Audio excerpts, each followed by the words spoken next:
Welcome to Candid Leadership's podcast. Today we're going to talk about finding mentors in national security. What we'll look at is understanding the obstacles to finding your mentor and how you can overcome them. Today's episode will look specifically at finding those mentors in national security and defense. It takes determination, patience, and perseverance. Hi, I'm your host, Colonel Candice Frost, and I would love to speak with all of you today about how you can successfully find your mentor in the national security field. It does take perseverance and effort, but you can courageously enter into the field with that extra help through your own Herculean efforts to get a foot in the door. Once you establish yourself in national security, you can grow within this area, but it does take skill, determination, and tenacity. Finding someone to help you decode the system and who knows the process is critical. To find the right mentor, whether internal or external to your agency, takes work and you must be persistent. I'm sharing with you the steps I've used over my 20 years for finding the right fit and attributes to look for in a mentor. The right time to find a mentor is now. The current political, economic, and social environmental matters, not at all. You have to follow the example of great businesses that began during a depression or an economic crisis. For instance, UPS began during the Panic of 1907. Costco started in the late 1970s during the recession, and even LinkedIn began in 2002 with the post-dot-com bubble burst. These businesses had little awareness they were in some historically significant moment. The founders were too busy working in the present and believed in themselves and their products. Do the same thing with finding a mentor, because there is never a better time or better place than the present. Before you even dig into finding a mentor, you must first ask yourself, why are you seeking one? And determine what specific role you would like your phenomenal mentor to provide. Simon Sinek was onto something when he referenced starting with why and finding your purpose.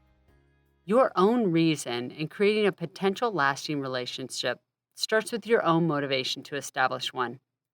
The preponderance of senior ranking people serving in national security fields and holding positions of trust and those who have worked for decades to get where they are today are important.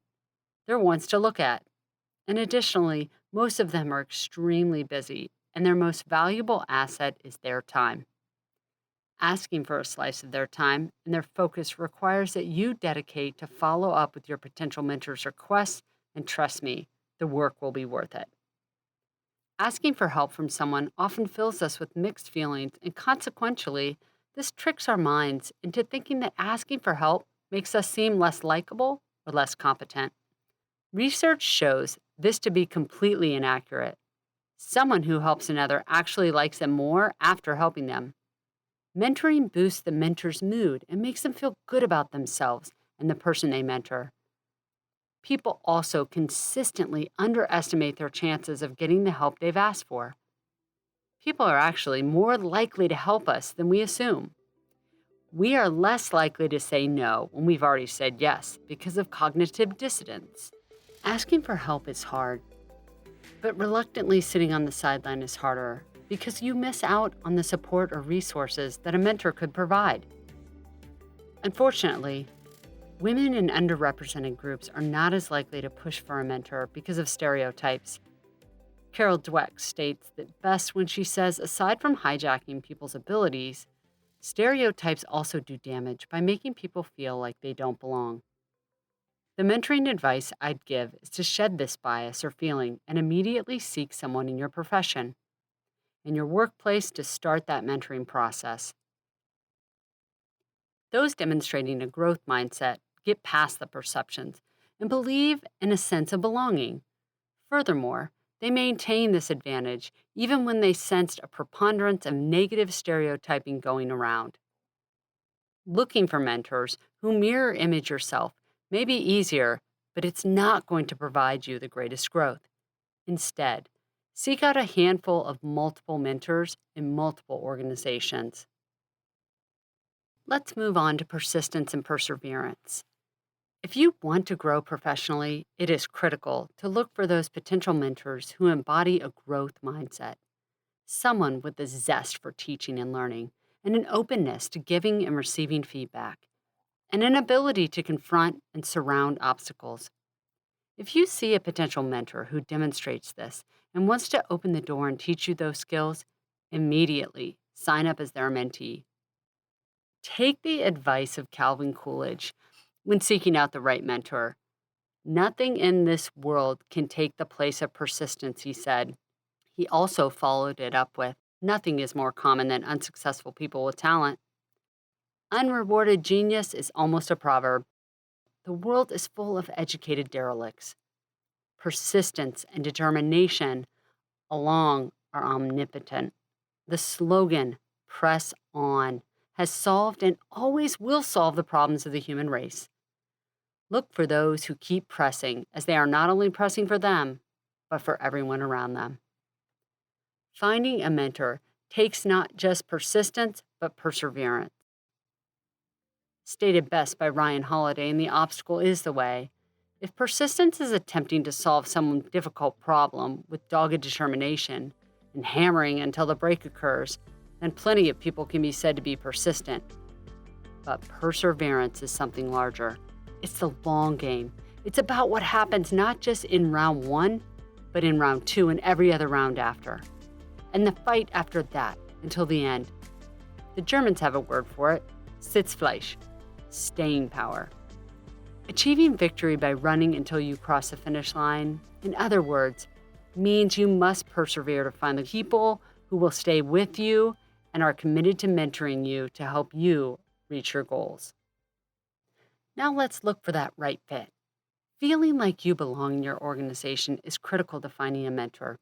It helps you identify the attributes you are seeking in a mentor and focus on the things that reinforce helpful behavior. Beginning with a shared purpose and sense of identity.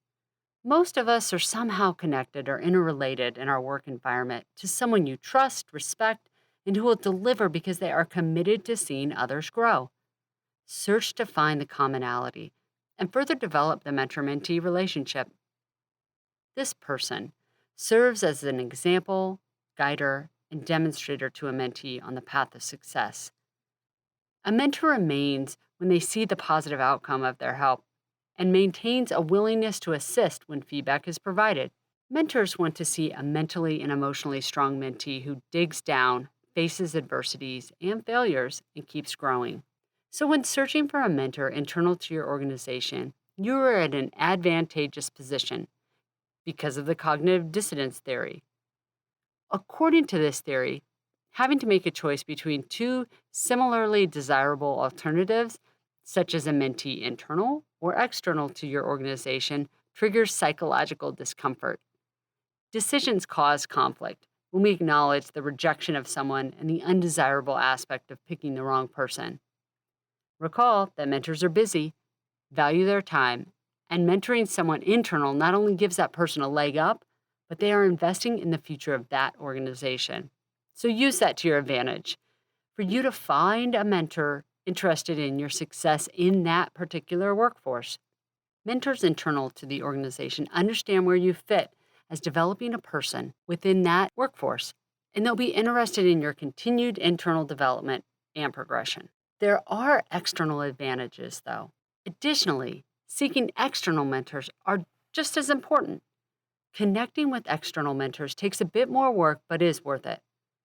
Some of you may be fortunate to have an internal mentor recommend an external mentor, but other opportunities to seek an external mentorship are through academic professors, conferences, networking events, LinkedIn, and professional associations.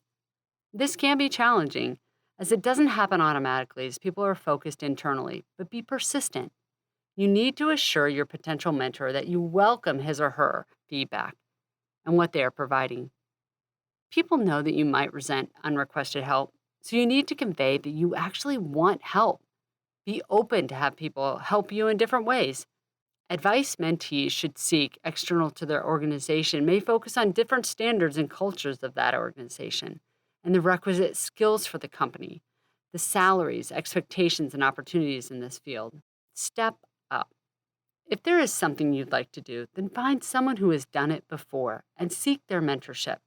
Do you have questions about national security or defense rattling around in your mind? Take some small action to find the person who can help answer those questions. Don't just wait for someone to contact you. You own the initiative, and you have the access to more wisdom than you currently use. There are plenty of mentors and a sea of leaders. Take on the mindset of a beginner and seek the matter in your current field or wherever you want to be.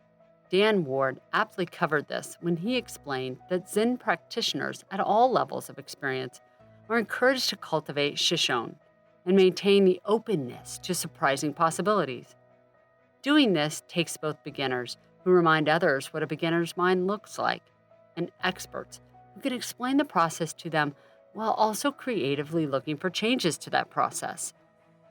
Mentees who determine openness to advice from a mentor can find themselves closer in proximity to goals than they'd hoped to achieve. Mentors will look at the world as it is, instead of how mentees want it to be. Their imparted wisdom will help you grow. Thank you so much for listening to today's podcast. We definitely recommend that you consider subscribing wherever you listen to your podcast. My name is Candice Frost, and I'm an active duty colonel in the United States Army. I'm the owner of Colonel Candid, LLC, and you can find me at www.colonelcandid.com. This is a business consulting company on leadership and mentorship.